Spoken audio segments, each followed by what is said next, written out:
സുഹൃത്തുക്കളെ, ഇപ്പം ഞാൻ നിൽക്കുന്നത് ഇടുക്കി ജില്ലയിലെ ചതുരംഗപ്പാറയിലാണ്. ഇപ്പം ചുറ്റും നോക്കിക്കുക, എങ്ങ് നോക്കിയാലും മഞ്ഞാണ്. ഇന്നിപ്പോൾ അറിയാം നിങ്ങൾക്ക്, ഇന്ന് ഡിസംബർ 30-ാം തീയതിയാണ് ഞാൻ ഈ വീഡിയോ ഷൂട്ട് ചെയ്യുന്നത്. മൂന്നാറിലൊക്കെ നല്ല ക്ലൈമറ്റ് എന്ന് പറഞ്ഞ പോലെ തന്നെ ഇതാ ഇവിടെ നല്ല ക്ലൈമറ്റാണ്. ഇതാണ്ട് നല്ല തണുപ്പാണ്. ഞാൻ കൂട്ടിട്ട് നിൽക്കുന്നത്. അതോടൊപ്പം തന്നെ നല്ല കാറ്റുമാണ്. റെക്കോർഡ് ചെയ്യുന്നതൊക്കെ വളരെ കഷ്ടപ്പെട്ടതാണ്. അപ്പോൾ നോക്കിയാൽ നിങ്ങൾക്ക് കാണാൻ സാധിക്കും, കാറ്റാടിയൊക്കെ ഇവിടെ നിന്ന് കറങ്ങുന്ന കാണാം. പക്ഷെ നല്ല മഞ്ഞാണ്, നല്ല തണുപ്പ്. ഇപ്പോൾ ഈ സമയത്തൊക്കെ ഇവിടെ വന്ന് വിസിറ്റ് ചെയ്യാനും കാണാനൊക്കെ നല്ല ഭംഗിയാണ്. അപ്പോൾ നമ്മൾ ഇന്നിവിടുത്തെ കാഴ്ചകളൊക്കെ കാണാം. കാരണം തമിഴ്നാടിൻ്റെ കാഴ്ചകളൊക്കെ ഈ മഞ്ഞായതുകൊണ്ട് മറച്ചിരിക്കുകയാണ്, മഞ്ഞ്. അപ്പോൾ നമ്മുടെ മൂന്നാറിൽ നിന്നുള്ള ട്രിപ്പിനുള്ള KSRTC ബസ്സുകളും ഒരുപാട് പേരൊക്കെ ഇവിടെ വന്ന് പോയിട്ടുണ്ട്. ഇപ്പം മലയുടെ മുകളിലാണെന്ന് തോന്നുന്നു അവർ. ബസ്സേ ഇവിടെ കിടപ്പുള്ളൂ. അതുപോലെ തന്നെ കുറച്ച് കാറുകളും കിടപ്പുണ്ട്. അപ്പോൾ നമുക്കൊന്ന് ഈ കാഴ്ചകളൊക്കെ ഒന്ന് ചുറ്റും കാണാം. അതുപോലെ ഇവിടുത്തെ കാറ്റാടിപ്പാടങ്ങളൊക്കെ ക്ലിയർ കണ്ടീഷൻ ആവണമെങ്കിൽ കുറച്ചുകൂടെ തെളിയണം. പക്ഷെ നമ്മൾ ഈ വീഡിയോ ചെയ്യുന്നത് ഇവിടുത്തെ ഒരു തണുപ്പും ഈ മഞ്ഞും ആസ്വദിക്കാനായിട്ട് ഇന്ന് ഇറങ്ങിയപ്പോഴാണ്. മൂന്നാറിൽ നിന്ന് ഏകദേശം 44 കിലോമീറ്ററാണ്. നമ്മുടെ മൂന്നാർ തേക്കടി റൂട്ട്, നമ്മുടെ ഉടുമ്പൻചോലയ്ക്ക് വരുന്ന റൂട്ട് വന്നിട്ടുണ്ടെങ്കിൽ ചാന്തമ്പാറയിൽ നിന്ന് കൂടി ആ വഴിയാണ് വരേണ്ടത് ഇങ്ങോട്ട്. 44 കിലോമീറ്റർ. അപ്പോൾ ജസ്റ്റ് വന്ന് വിസിറ്റ് ചെയ്ത് പോകാം. ഇതിനപ്പുറം നമുക്ക് നെടുങ്കണ്ടം കഴിഞ്ഞ് നമുക്ക് അതേപോലെ രാമക്കൽമേടും പോകാം. അവിടെ എല്ലാം ഇപ്പോൾ ഈ ഒരു മഞ്ഞ്, ഈ ഒരു കണ്ടീഷനാണ് ഇപ്പോൾ നിൽക്കുന്നത്. അതുകൊണ്ട് തന്നെ നന്നായിട്ട് ആസ്വദിക്കാൻ സാധിക്കും. തണുപ്പ് ആസ്വദിക്കണം എന്ന് ആഗ്രഹമുള്ളവർ നേരെ വണ്ടിയെടുത്ത് വെച്ച് പിടിച്ചോ ഇങ്ങോട്ട്. അപ്പോൾ നമുക്ക് മറ്റുള്ള കാഴ്ചകളെ കാണാം. എന്തായാലും ഒരു പ്രകൃതിയുടെ ഭംഗി. ഇതാ നല്ല കാറ്റത്തും ഈ ഒരു പുല്ലുകളൊക്കെ കിടന്ന് ആടുന്ന കാണാൻ നല്ല രസമാണ്. ഇതാ ഇലകളൊക്കെ ഈ കാണുന്ന പുല്ലൊക്കെയാണ്. ഇപ്പോൾ ഈ ഇടുക്കി ജില്ലയിലോ നാട്ടുപ്രദേശമൊക്കെ ഉള്ളവർ അറിയാം, പണ്ട് കാലങ്ങളിൽ നമ്മൾ വീടുകളായിരുന്നല്ലോ, ആ സമയത്തൊക്കെ അതിന് മേയാനായിട്ട് ഉപയോഗിച്ചിരുന്ന പുല്ലാണ് ഈ കാണുന്നത്. അപ്പോൾ അതിനിടയ്ക്കോടാണ് നമ്മൾ പോകുന്നത്. നമ്മുടെ ഇവിടെയൊക്കെ പോത എന്നൊക്കെ പറയും, പക്ഷെ നിങ്ങളുടെ നാട്ടിലെങ്ങനെയാണെന്ന് അറിയില്ല. അപ്പോൾ ആ പുല്ലുകളൊക്കെ ധാരാളം ഇപ്പോൾ തന്നെ ഉണ്ട്.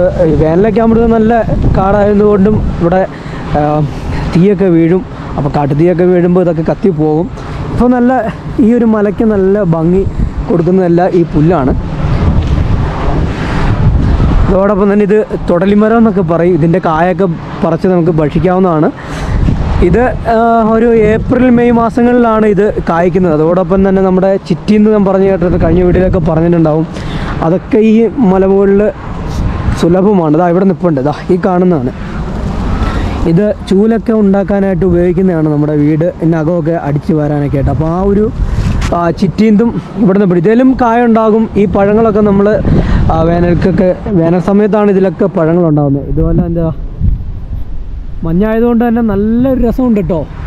ഇതാണ് തൊടലി എന്ന് പറയുന്നത്. ഇപ്പോൾ ഇതുപോലെയുള്ള നടപ്പാതകളും ഇതുണ്ടോ ഷിഫ്റ്റ് ചെയ്യുന്നത്. അപ്പോൾ കുറച്ചുകൂടെ മുമ്പോട്ട് പോയാൽ ഈ ഇടവഴിക്കൂടെ പോയി നമുക്ക് തമിഴ്നാടിൻ്റെ അതിമനോഹരമായ കാഴ്ച കാണാം. ഇപ്പം ഇന്ന് മൂടൽമഞ്ഞ് ആയതുകൊണ്ട് എത്രമാത്രം നിങ്ങൾക്ക് ദൃശ്യമാവുന്നില്ല, എന്നാലും നമുക്ക് അവിടെ നിന്ന് പോയി നോക്കാം. അപ്പോൾ ചുറ്റും നോക്കിയാൽ ഇതുപോലെ ഒരുപാട് കാറ്റാടിപ്പാടങ്ങളിലെ കാറ്റും കാണാം. ചിലതൊക്കെ നിർത്തിയിട്ടിരിക്കുന്നത് കാണാം, കാരണം ചിലത് മഞ്ഞിൽ മൂടി നിൽക്കുന്നത് കാണാം. അങ്ങനെ പല പല കാഴ്ചകൾ നമുക്കിങ്ങനെ മറിഞ്ഞുകൊണ്ടിരിക്കും ദൃശ്യമായിട്ട്.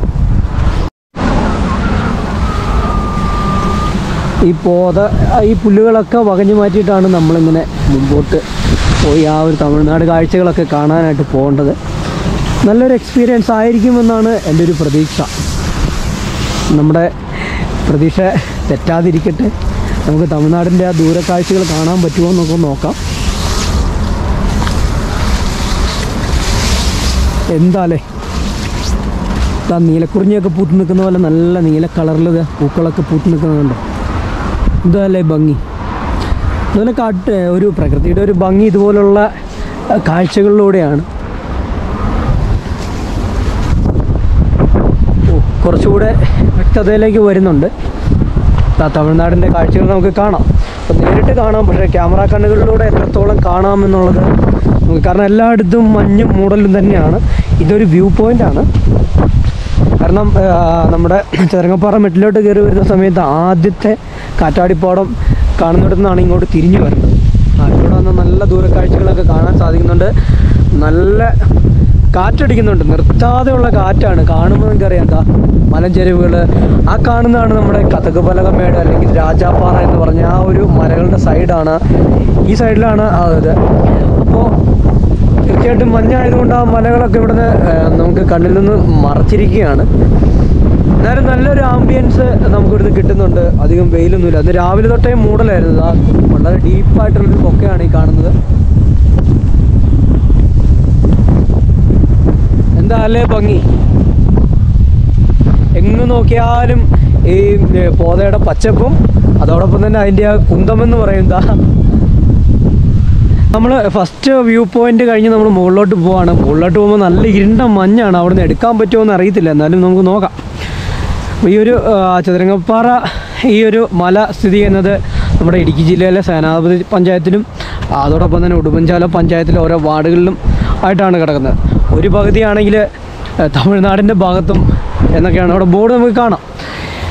അപ്പോൾ ഈ ഒരു ഇത്രയും നല്ലൊരു കാഴ്ചകളൊക്കെ ആസ്വദിക്കാനും പ്രധാനമെന്ന് പറയുന്നത് ഈ കാറ്റാണ്.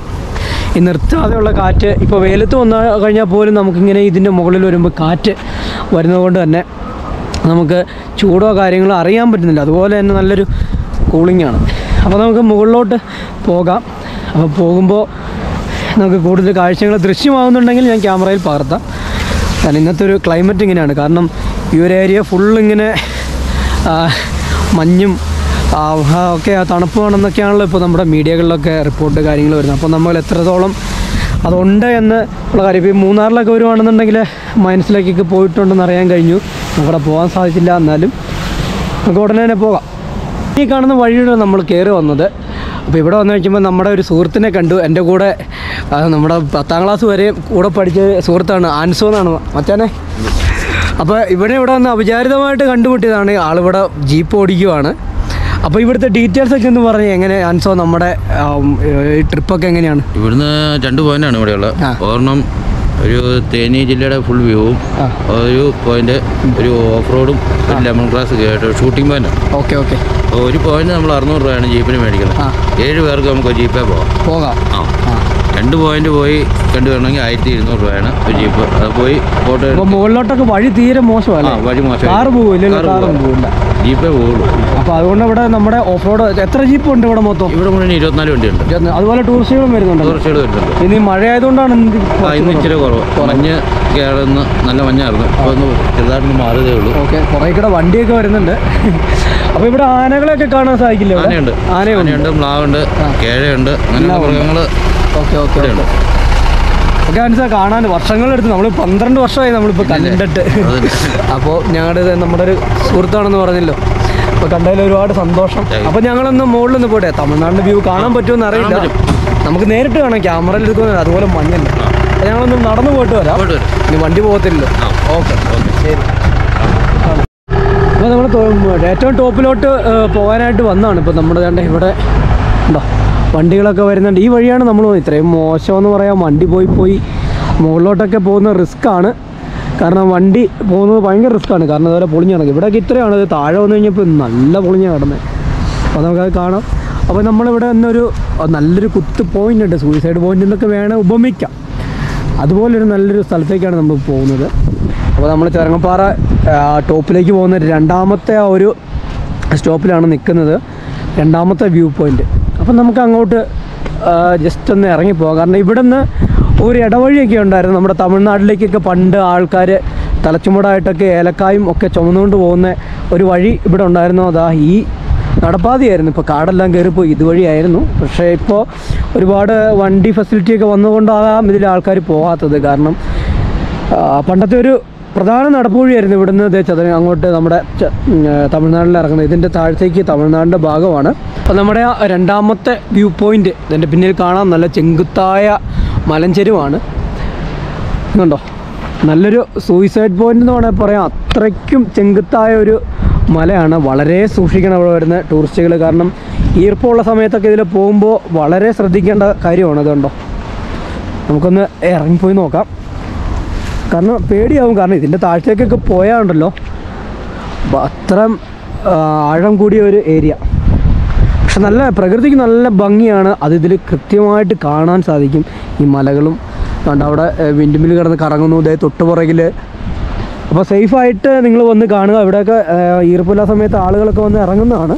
അപ്പോൾ ഈ ചെങ്കത്തായി വഴി കൂടെയൊക്കെ ഒന്ന് ഇറങ്ങിപ്പോയി കഴിഞ്ഞാൽ തമിഴ്നാടിൻ്റെ ഒരു ഇപ്പം നിങ്ങൾ നോക്കുന്ന ആ മലയുടെ അവിടെ കാണാമോ എന്നറിയില്ല, ചെറിയൊരു നീർച്ചാല് പോലെ ഉരുൾ പൊട്ടിയിട്ട് താഴത്തേക്ക് പോയേക്കുന്നത് കാണാം. ആ എത്രയും ടോപ്പിൽ നിന്ന്, ഏകദേശം സമുദ്രനിരപ്പിൽ നിന്ന് ഏകദേശം കൃത്യമായൊരു ഡേറ്റ നമ്മുടെ വിക്കിപീഡിയയിൽ പോലും കൊടുത്തിട്ടില്ല എന്ന് തോന്നുന്നു. എൻ്റെ ഹൈറ്റ് ഏകദേശം ഒരു 2000-3000 ഇടയിലൊക്കെ അത്രയും ഹൈറ്റ് കാണും സമുദ്രനിരപ്പിൽ നിന്ന് എന്നാണ് എൻ്റെ ഒരു വിശ്വാസം. കാരണം ഇത്രയും ഒരു ഹയസ്റ്റ് പീക്കാണ്. നമ്മൾ ആദ്യം നിന്ന വ്യൂ പോയിൻ്റാണ് കാണുന്നത്. അപ്പോൾ ആ കാണുന്ന വ്യൂ പോയിൻ്റിൽ ഇപ്പോൾ കുറച്ച് ആൾക്കാർ അവിടെ നിൽക്കുന്നത് കാണാം. നമുക്ക് മഞ്ഞ കളറിലെ ഡ്രസ്സിലൊക്കെ ഇട്ട് അവിടെ നിൽക്കുന്നതായിട്ട് കാണാൻ സാധിക്കും. അപ്പോൾ എന്നിരുന്നാൽ തന്നെ സേഫായിട്ട് നിങ്ങളിതിൽ ഇറങ്ങി വരിക, ആസ്വദിക്കുക. ഇപ്പോൾ കണ്ടോ, അപ്പോൾ ഇവിടുന്ന് സ്ലിപ്പായതുകൊണ്ടൊന്നും അങ്ങ് പോവില്ല. പക്ഷേ എന്നാലും ബാലൻസ് തെറ്റിയാൽ നമ്മൾ അങ്ങ് താഴെ ചെല്ലും. അപ്പോൾ അത്രയ്ക്കും നല്ലൊരു ചെങ്കുത്തായി. ഇപ്പോൾ ഇറങ്ങി ഞാനിപ്പോൾ താഴത്തെ ആ പാറയിൽ വന്നു. വാ, എന്താ അല്ലേ രസം, കണ്ടോ. ഇപ്പോൾ ഇവിടെ വന്നു കഴിഞ്ഞാൽ നമുക്ക് തേനിയുടെ ഭാഗങ്ങളും ബോഡി മെട്ടിൻ്റെ എല്ലാം ബോഡി നായ്ക്കനൂറിൻ്റെ ഭാഗങ്ങളൊക്കെ ഇവിടെ നിന്നാൽ കാണാം. അപ്പോൾ ഇതൊക്കെ നമുക്ക് എന്താ അല്ലേ ടാസ്ക് പിടിച്ചൊരു പണിയാണ് ഇതിൽ പോകുന്നത്. ഉണ്ടോ, ഇരുന്നും പറഞ്ഞും. കാരണം സ്ലിപ്പായിട്ടുണ്ടെങ്കിൽ നല്ലൊരു പ്രശ്നമാണ്. പക്ഷെ ഇതിലേക്ക് ആൾക്കാർ ഇറങ്ങി പോകുന്നതാണ്, ആ നടപ്പാതെയൊക്കെ ഇതിനകത്തുണ്ട്. അതുകൊണ്ടാണ് ഞാൻ ധൈര്യമായിട്ട് ഇറങ്ങുന്നത്. അല്ലാന്നുണ്ടെങ്കിൽ ഞാൻ ഈ ഒരു ടാസ്കിന് നിൽക്കില്ല. അതുകൊണ്ടോ വഴിയൊക്കെ ഉണ്ട്. അപ്പോൾ അത് ഈ ഒരു പാറ വരെ നമുക്ക് ഇറങ്ങാം, അത് കഴിഞ്ഞ് അപ്പുറത്തേക്ക് പോകാൻ പറ്റത്തില്ല. അപ്പോൾ തീർച്ചയായിട്ടും വന്ന് കാണേണ്ടതാണ്. വളരെ സൂക്ഷിക്കണം. ഏത് ടൂറിസ്റ്റ് പ്ലേസിൽ പോയാലും നമ്മൾ സൂക്ഷിക്കണം. ഒരു ഡേഞ്ചറായ കാര്യങ്ങൾ നമ്മൾ അഡ്വഞ്ചറായിട്ട് എടുക്കരുത്. കാരണം ഇവിടെ വരെ സേഫാണ്. അതുകൊണ്ട് മാത്രമാണ് ഞാനിവിടെ വന്നത്. ഇല്ലാന്നുണ്ടെങ്കിൽ ഞാൻ പോകില്ലായിരുന്നു. കണ്ടോ, അപ്പോൾ നിങ്ങൾക്ക് കാണിച്ചു തരാം എൻ്റെ ഒരു അഗാധം ഗർത്തം. കണ്ടോ, ഇവിടെ ഇത് കണ്ടോ. എൻ്റെ കയ്യിൽ സെൽഫി സ്റ്റിക്ക് കാര്യങ്ങളെല്ലാം ഉള്ളത് കൊണ്ടാണ് ഇപ്പോൾ ഇത്രയും നീളത്തിൽ നമ്മൾ എടുക്കാൻ സാധിക്കുന്നത്. അല്ലാതെ ഈ ഭാഗത്തേക്കൊന്നും നമുക്ക് പോകാൻ സാധിക്കുന്നതല്ല. ഇവിടെ ഒന്നും വലിയ അപകടമുള്ള അല്ല, നമ്മുടെ അശ്രദ്ധക്കുറവ് കൊണ്ട് മാത്രം സംഭവിച്ചാലേ ഉള്ളൂ. അപ്പോൾ നമ്മൾ വന്ന പീക്ക് മുകളിലാണ്. അപ്പോൾ അങ്ങോട്ട് നമ്മൾ തിരിച്ച് കയറി പോവാണ്. കണ്ടോ, എൻ്റെ കൂടെ ജിജോ ചേട്ടാ ഉണ്ട്. പുള്ളി പോകണ്ടെന്നിങ്ങനെ പറയുന്നത് മേളിൽ നിന്ന്. അപ്പോൾ നമ്മൾ കയറി പോവാണ്. സമയം 5 മണി കഴിഞ്ഞു, ലേറ്റായി. അപ്പോൾ നമ്മൾ തിരികെ പോവാണ്. ഏറ്റവും മുകളിൽ പോകാൻ ഞങ്ങൾ പോകും, പക്ഷേ വീഡിയോ എടുക്കാൻ സാധിക്കുമെന്ന് അറിയത്തില്ല. അപ്പോൾ നമുക്ക് മുകളിലോട്ട് പോവാം. നമുക്ക് ഈ അതിമനോഹരമായ കാഴ്ചകൾ കണ്ട് നമുക്ക് മുകളിലോട്ട് കയറുകയാണ്, നമ്മുടെ റൂട്ടിലോട്ട്. വാ, നല്ലൊരു എക്സ്പീരിയൻസ് ആയിരുന്നു ഇവിടെ വരാൻ. എന്താ അല്ലേ, അതെ ശ്രദ്ധിച്ച് നമ്മൾ ടോപ്പിലോട്ടെത്തി. നല്ലൊരു എക്സ്പീരിയൻസ്. നമുക്ക് ഭയങ്കര സന്തോഷമായിട്ടോ ഇതൊക്കെ കണ്ടപ്പോൾ. അപ്പോൾ നമ്മൾ സേഫ് അല്ലാത്തൊരു കേസും പിടിക്കില്ല. കാരണം ഇവിടെ ഡേഞ്ചറും അല്ല. വരുന്നവരെ സൂക്ഷിച്ച് മാത്രം ഇറങ്ങി പോയി കാണേണ്ട ഒന്നാണിത്. എന്നാലും നമ്മളൊരു സ്ഥലം വിസിറ്റ് ചെയ്യാൻ വന്നിട്ടുണ്ടെങ്കിൽ അത് മാക്സിമം നമ്മൾ എക്സ്പ്ലോർ ചെയ്തിട്ടേ പോകാവുള്ളൂ, എങ്കിലേ അത് പൂർണ്ണമാകത്തുള്ളൂ. മടുത്തു. അപ്പോൾ നമ്മളങ്ങനെ ഏറ്റവും ടോപ്പിൽ വന്നു. ഓക്കെ നമ്മൾ ഏറ്റവും ടോപ്പിൽ പോയിട്ട് അവിടെ സംഭവിച്ചത് എന്താണെന്ന് വെച്ച് കഴിഞ്ഞാൽ എങ്ങും കാണാൻ പറ്റില്ല, അതുപോലെ മഞ്ഞാണ്. അപ്പോൾ ഈ ഒരു ചെറിയ വീഡിയോ ഞങ്ങളുടെ വൈൻഡപ്പ് ചെയ്യാണ്. അപ്പോൾ വീണ്ടും നല്ല അടുത്ത വ്ളോഗിൽ കാണാം. അപ്പോൾ തെളിഞ്ഞൊരു ദിവസം നമുക്ക് നല്ല ക്യാമറയും ഡ്രോണും എല്ലാം കൊണ്ടുവന്ന് നമുക്ക് ഇവിടെയൊക്കെ ഒന്ന് എക്സ്പ്ലോർ ചെയ്യാം. നമ്മളിന്ന് ഇങ്ങോട്ട് വരുമെന്നുള്ള പ്രതീക്ഷയിലല്ല വന്നത്. മറ്റൊരു ആവശ്യത്തിന് പോയപ്പോൾ നമ്മുടെ സുഹൃത്ത് ജിജോ രാജകുമാരി, നമ്മുടെ യൂട്യൂബറാണ്, പുള്ളിയുടെ കൂടെ ഞാൻ വന്നപ്പോൾ എടുത്ത വീഡിയോ ആണ്. അപ്പോൾ ഞങ്ങൾ ഇവിടുന്ന് പിരിയുകയാണ്. കാരണം മുകളിലോട്ട് പോയ വണ്ടികളൊക്കെ വരുന്നുണ്ട്. അവിടെ എല്ലാം മഞ്ഞാണ്. ചേട്ടായി, അപ്പോൾ എങ്ങനെ ഉണ്ടായിരുന്നു എക്സ്പീരിയൻസ്? എന്തായാലും ഗംഭീരമായ സംഭവമാണ്. ഇടുക്കിക്കാരനാണെങ്കിൽ പോലും ഇവിടെ ഓരോ നിമിഷം വരുമ്പോഴും വ്യത്യസ്തമായ കാഴ്ചകളാണ്. അത് തന്നെ നമ്മളെ ഉണ്ടല്ലോ ഒരു വല്ലാത്തൊരു പോസിറ്റീവ് എനർജിയിലേക്കാണ് എത്തിക്കുന്നത്. അപ്പോൾ നമുക്കൊരു ഡ്രോബാക്ക് എന്ന് പറഞ്ഞാൽ മുകളിൽ പോയിട്ട് വീഡിയോ എടുക്കാൻ സാധിച്ചില്ല, മഞ്ഞ്. അപ്പോൾ എങ്ങ് നോക്കിയാലും മഞ്ഞാണ്. അതൊക്കെയായിരുന്നു എടുക്കേണ്ടത്. പക്ഷെ നമുക്കത് കാഴ്ചകൾ കാണാൻ ഞങ്ങൾ ആസ്വദിച്ചിട്ട് പോന്നു. നോക്കി നിൽക്കുന്ന നിമിഷം നമ്മൾ കണ്ടു നിൽക്കുന്ന കാഴ്ചകൾ ഇങ്ങനെ മഞ്ഞുകൾ മാച്ചുകൊണ്ട് പോവുകയാണ് ശരിക്കും. അപ്പോൾ ഇതുകൊണ്ട് ഇവിടെ നമ്മളെല്ലാം കോട്ടയ്ക്കിട്ടാണ് നിൽക്കുന്നത്. അത്രയ്ക്ക് നല്ല തണുപ്പാണ് ശരിക്കും. മഞ്ഞ് ഇറങ്ങി നല്ല തണുപ്പാണ്. ഓക്കെ, അപ്പോൾ നമുക്ക് അടുത്ത വീഡിയോയിൽ വീണ്ടും കാണാം. അപ്പോൾ ഈ വീഡിയോ ഇവിടെ വൈൻഡപ്പ് ചെയ്യാണ്.